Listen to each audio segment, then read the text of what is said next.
Di tengah luasnya samudra yang mengelilingi Nusantara, kita menyaksikan sebuah tonggak baru dalam sejarah kemaritiman Indonesia.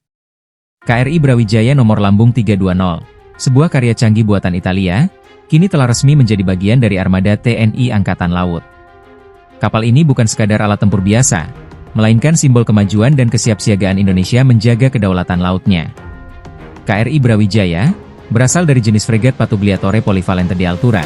Jika diterjemahkan secara kasar, ini adalah kapal fregat multifungsi dengan kemampuan tinggi. Kapal ini dibangun oleh Fincantieri, sebuah perusahaan galangan kapal ternama di Italia, yang sudah dikenal dengan kualitas kapal-kapal perang mereka yang modern dan tangguh. Awalnya, kapal ini bernama Marcantonio Colonna, sebuah nama yang melekat pada sejarah Angkatan Laut Italia. Dilirik oleh Indonesia yang tengah meningkatkan kekuatan pertahanannya, kapal ini kemudian dibeli untuk memperkuat armada TNI AL. Kesepakatan kontrak pembelian senilai lebih dari 1 miliar euro diteken pada awal tahun 2024, menandai langkah besar negara kita dalam membangun armada laut yang siap menghadapi tantangan zaman. Kapal ini bukan sembarang kapal. Ia lahir dari kelas Pattugliatore Polivalente di Altura buatan Italia, atau lebih dikenal dengan nama Multipurpose Combat SIP.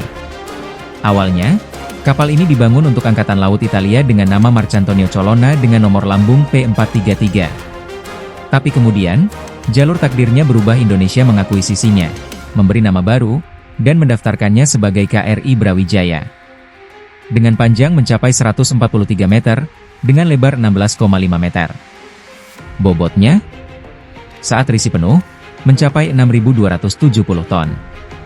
Tenaga penggeraknya menggunakan sistem kodek elektrik, kombinasi turbin gas, mesin diesel, dan motor listrik, yang mampu melesatkan kapal ini hingga 31 knot, setara lebih dari 57 km per jam di laut.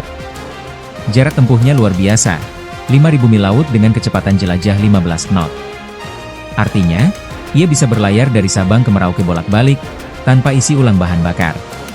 Kapal ini dapat menampung hingga sekitar 171 personel, memungkinkan operasi yang kompleks dan beragam. Mulai dari patroli rutin, pengawasan wilayah laut yang luas, hingga pertahanan dari ancaman kapal atau serangan udara. Fasilitasnya pun dirancang untuk fleksibilitas misi, dek dan hanggar helikopter ganda yang bisa menampung 2 unit SH-90 atau 1 AW101, serta ruang misi modular yang dapat diubah sesuai kebutuhan, dari operasi militer hingga misi kemanusiaan. Yang menarik, KRI Brawijaya dilengkapi dengan teknologi sistem tempur dan navigasi terintegrasi yang membuatnya sangat canggih.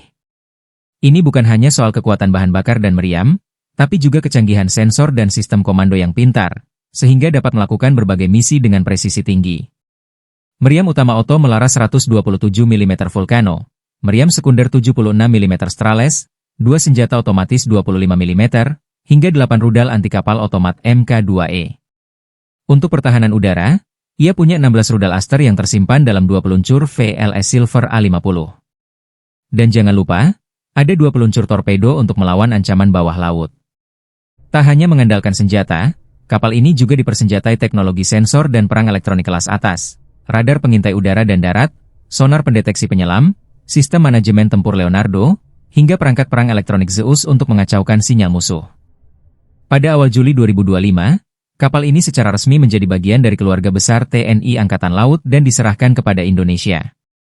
Setelah berlayar dari Italia, kapal ini dijadwalkan tiba di tanah air pada awal September 2025, siap ditugaskan di Komando Armada Laut 2, yang membawahi wilayah strategis di perairan Indonesia bagian barat. Kehadiran KRI Brawijaya memperkuat bukan hanya jumlah kapal perang Indonesia, tapi juga kualitas dan kapabilitas teknologi militer kita.